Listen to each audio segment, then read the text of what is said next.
saw him standing there, sad look in his eye.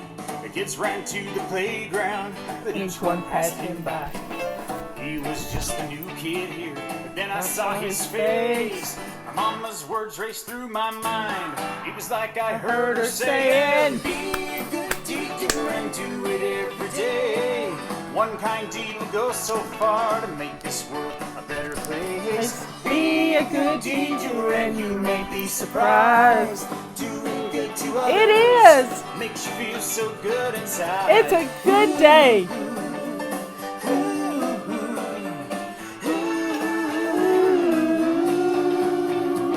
Slowly I walked up to him. I said, what's your name? His eyes began to sparkle and a smile crossed his face. He's not a stranger anymore. Now he is my friend. My life has been better. All because my mama Mama said, said, be a good deed doer and do it every day. one kind deed will go so far to make this world a better place. Be a good deed doer and you may be surprised. Surprise. Doing good to others makes you feel so good inside.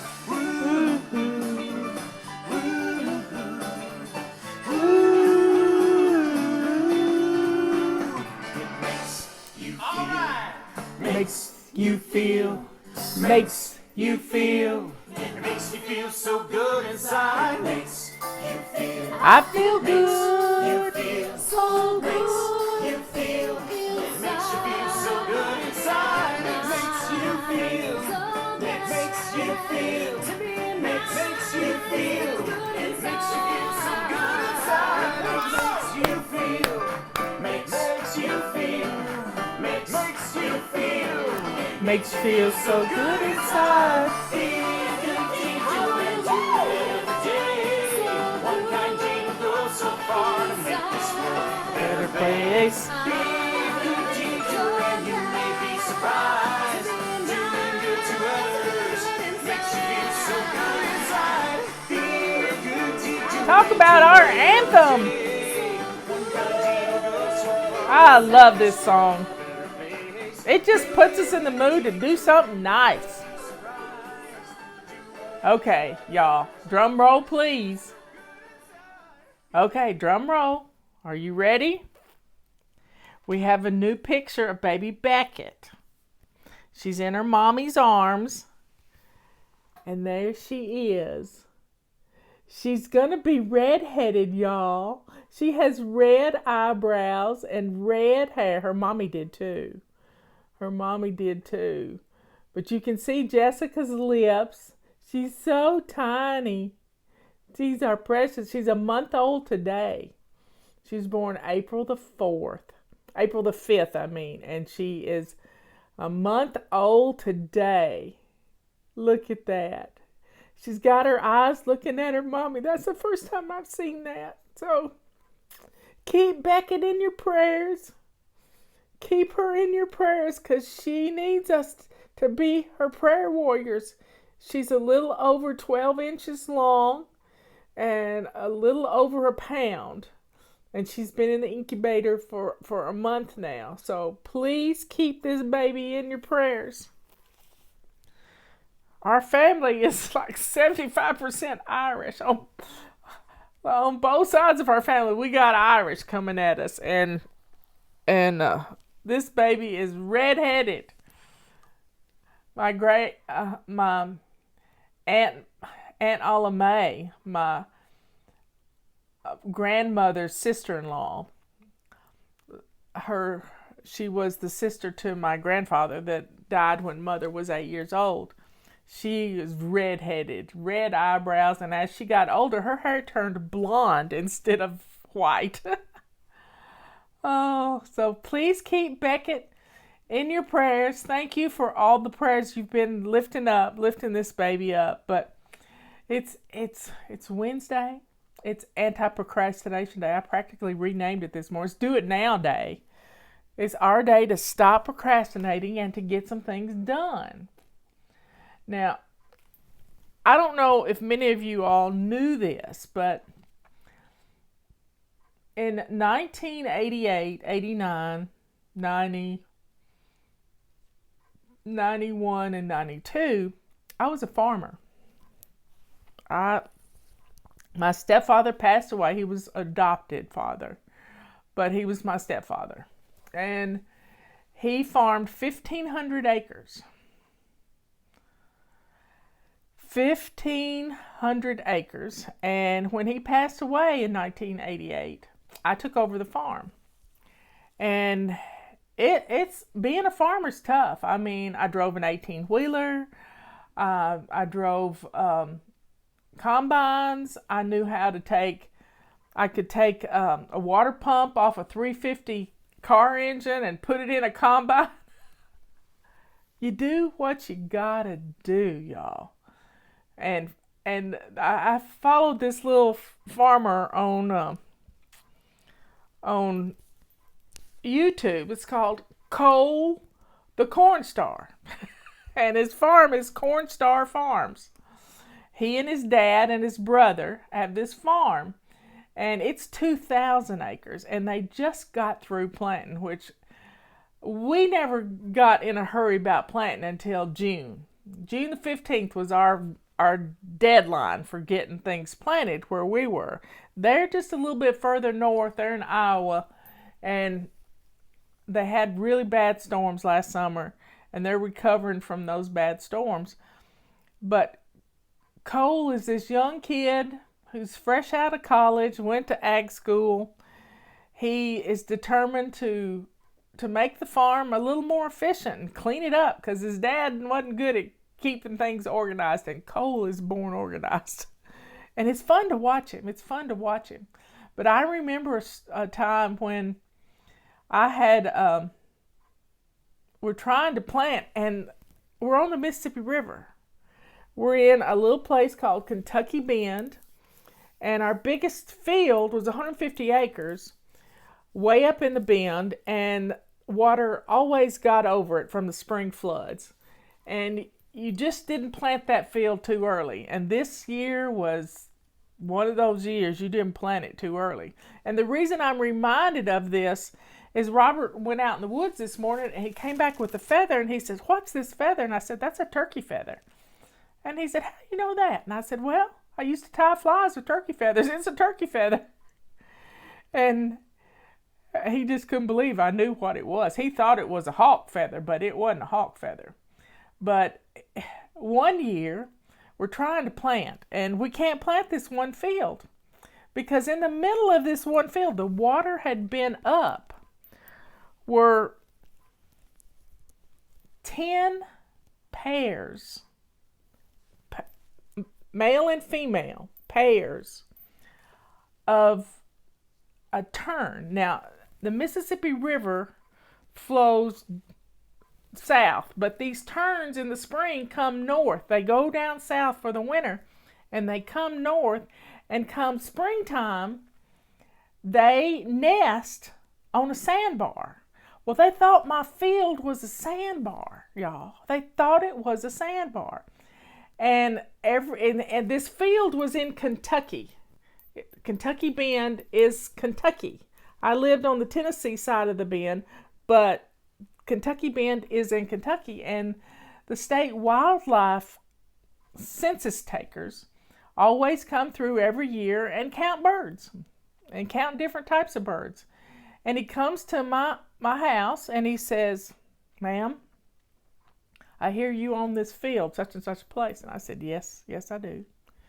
He said, "We can't let you plant it." I said, "What do you mean you can't let me plant it? I only have just a few more days, and I've got to have that thing planted, or I'm not going to have a crop this year." He said, "There's an endangered species on your property." And I said, "What?" He said, "They're called least, L-E-A-S-T, or it might be L-E-S-T. I don't know. Somebody look it up. Least terns, T-E-R-N. And they plant they lay their eggs in little clutches of 2 to 3 eggs with pebbles around them. They push up pebbles to make their clutch, and then they They lay those eggs, and one of either the male or the female will go hunting, and they're endangered. There's only 100 of these birds in existence, 100 of them, and we've got 10 pairs. That's 20 birds on this 150-acre field. You know, I love critters. I absolutely love critters. And I said, okay, what can we do? What can we do? He said, well, I'm going to rig up an incubator. And see, this Beckett's in an incubator, and I'm going to rig up an incubator. We're going to leave the eggs in the field to the very last day, if that's okay with you. I told him that my deadline for planting that field, I said, we'll do all the other fields. We won't bother this field until June 15th. And so on June the 15th, he put me in a spot to spot the birds coming down and keep my eye on that spot until he put a flag there.